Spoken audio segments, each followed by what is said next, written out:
Okay, so what exactly is selling out? That's a term that gets thrown around a lot and not particularly new to the conversation. It goes back a very, very long time. This podcast is as much about settling debts and income and outflow of money as it is about history and experience. It's probably worth it to consider all of the ramifications of that term, how people use it, and maybe what I think about it, having had to put myself on the block a couple of times. This is Jason Scott Talks His Way Out of It, a podcast about technology, history, and getting myself out of debt. Thanks to Jeff Atwood, Daniel Boyd, and the hundreds of other supporters on Patreon and elsewhere who have been supporting me and helping me get out of debt. Let's get the first important point out of the way. This podcast only exists as a way of doing debt repayment. It is a bit of a lean on my time and energy to make this podcast take place.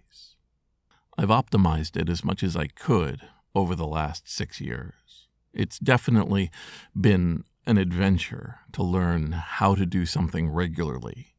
And as I moved through various life events and paid off various debts thanks to it, it has ranged from being something I looked forward to something I wish I could do anything else but. And with the exception of a few missed episodes due to illness, I've held up to it for 6 years. The driving force has been the debt repayment, to have money to aim towards bills, an emergency visit here, a doctor there, a tax payment here, and so on. Without that, I'm not sure I'd have a recording booth in my office. I'm not sure that I would be getting up to think about some sort of deep philosophical subject or a personal event in a way that lends itself to a short spoken speech.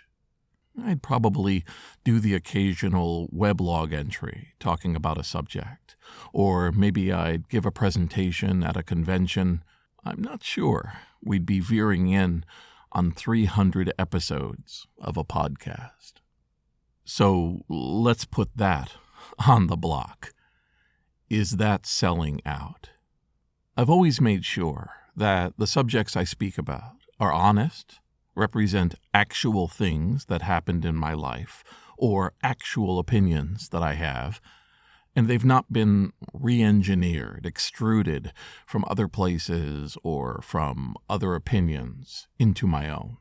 I've always tried to craft each of these to represent an honest reflection of where I stand on them, or where my mind has wandered around the subjects and the events being discussed.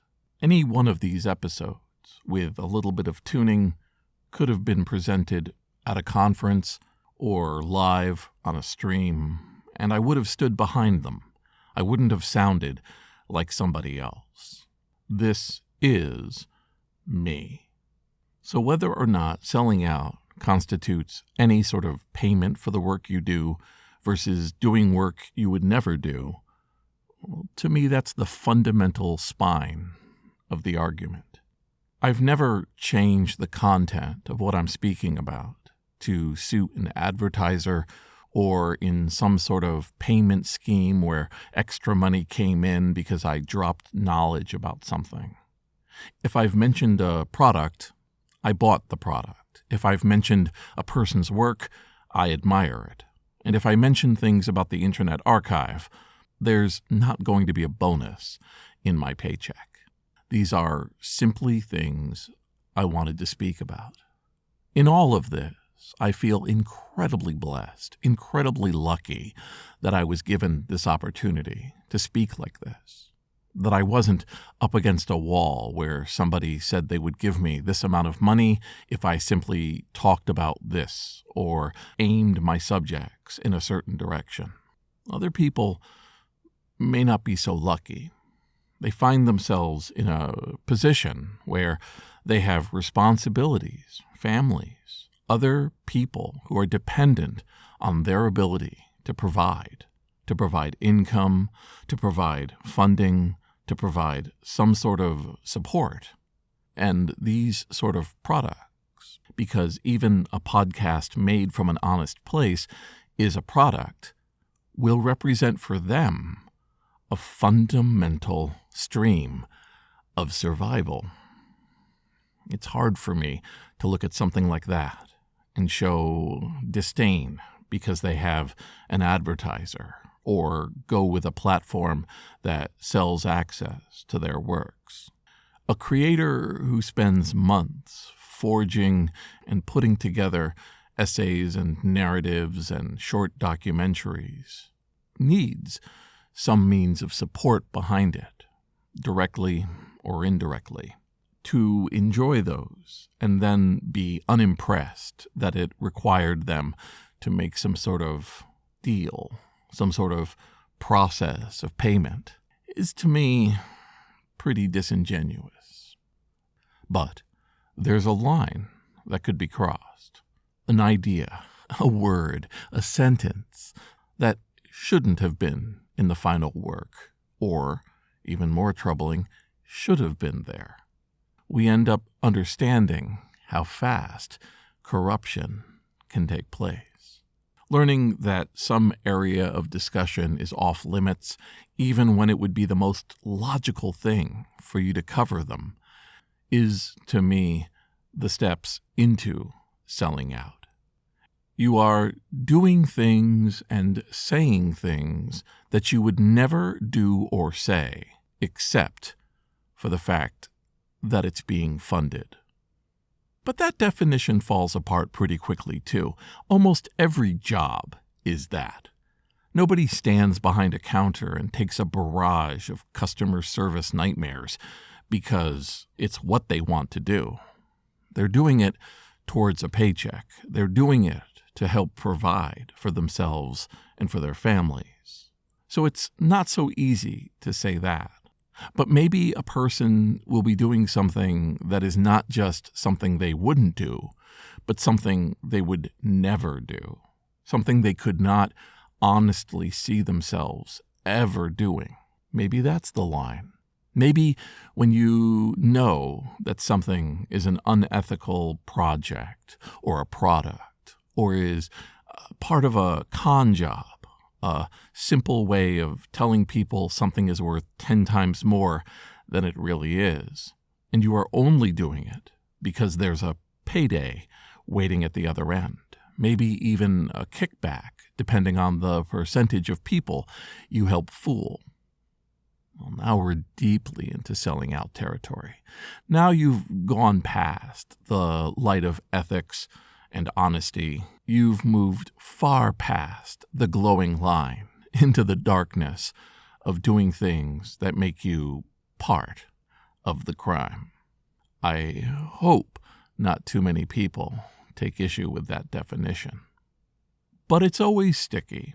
We do things we normally wouldn't do for a bunch of reasons, out of a sense of empathy, of volunteering, of being willing because we think we have skills that'll be useful to a set of people in need or a cause or an idea that needs further acceptance. We move through our lives and we end up at decision points. I know I've been at those decision points dozens of times, at work, in my hobbies, in my jobs, in my volunteering. Those moments when you have to ask yourself, am I going to do something that doesn't feel quite right in the pursuit of something shallow? And those compromises, those bricks of convenience, of not speaking up, of going with the flow, or maybe even choosing to place, are to me the vector points of what eventually designs the lines of our character. I'm not going to sit here and pretend that every one of my choices was the right one. I can look back and see many times where, thinking how I was now, I kept quiet when I shouldn't have. I went along with processes that I should have resisted. And in some cases, I left jobs. I walked away from people, and I got sued for it. The panoply, the matrix, the quilt of patchwork experiences and decisions made are why it's very hard for me to empathize with people who call names against somebody for a decision. There are so many factors in what brings us in a direction. Choosing, for example, one make or break juncture in a life is, to me, way too simplistic. Observing that somebody who made a bunch of choices you agreed with made one you didn't, and then deciding they are no longer in your life and no longer someone you admire or want to deal with, says a little bit more about you than the person. People are hurting and experiencing stress and pain that they don't share with the world. It has been revelatory for me to share different medical conditions I've had, posterior vitreous detachment or an ocular migraine, and then finding people rising up and letting me know that they've had what I had, but much, much worse. I've had a few stents. Other people have had a dozen. I've had some eye trouble. People have permanently lost vision. I get a headache. Others get a weekly headache. We are all, in our own way, traveling a road that is never smooth, never without curves, and never without difficulties. I'm not giving a hall pass to everyone. There are clearly people who long ago detached a lot of logical chain of the effects of their decisions, of their declarations, of the things they do in public, who have come up with a way of coping with the world that benefits them financially, on a celebrity basis, on a follower basis, or a perceived higher ground. And they move through it time and time again, and when confronted with what seems to be a bald-faced this or that decision that they've chosen, well, let's not say wrongly, but one that raises a lot of questions, they've become better at deflecting the questions than answering them. I wish I could hand to you some well-worn pattern that I follow, some simple algorithm, flowchart, that lets me give you the benefit of some sort of discovery I have about definitive determination of who has sold out and who has not. But like a lot of other things in life, it's not binary. It's not this, that, black, white, yes, no. It is a matter of being curious, asking questions, having friends and support to share your ideas with who can speak in a frank and outward manner, and to never, ever tell yourself that you're the problem when everything else indicates that you're not. And if after saying all of this, you think of me as a sellout, that is fundamentally your right. This is Jason Scott Talks His Way Out of It, thanks to James Bekoyanu, Ernie Hershey, Michael Rubin, Dilip Reddy, Sean Kelly, Trixie the Cat, Martin, Symbionts, Benjamin Guts, and Anonymous, along with the hundreds of other supporters on Patreon and elsewhere who have been supporting me and helping me get out of debt. I think it's important to say that nobody came and called me a sellout recently. I'm not doing this in response to some name-calling or label or anything like that. It just occurred to me over time that as I come in on 300 episodes, I've been talking for money. And I like to think that what I've produced and what stands behind me is a positive force in the world. But it is absolutely not my right and not my job to tell people what they think about my work. It is my job to do the best work I can and leave behind me something that I hope has value.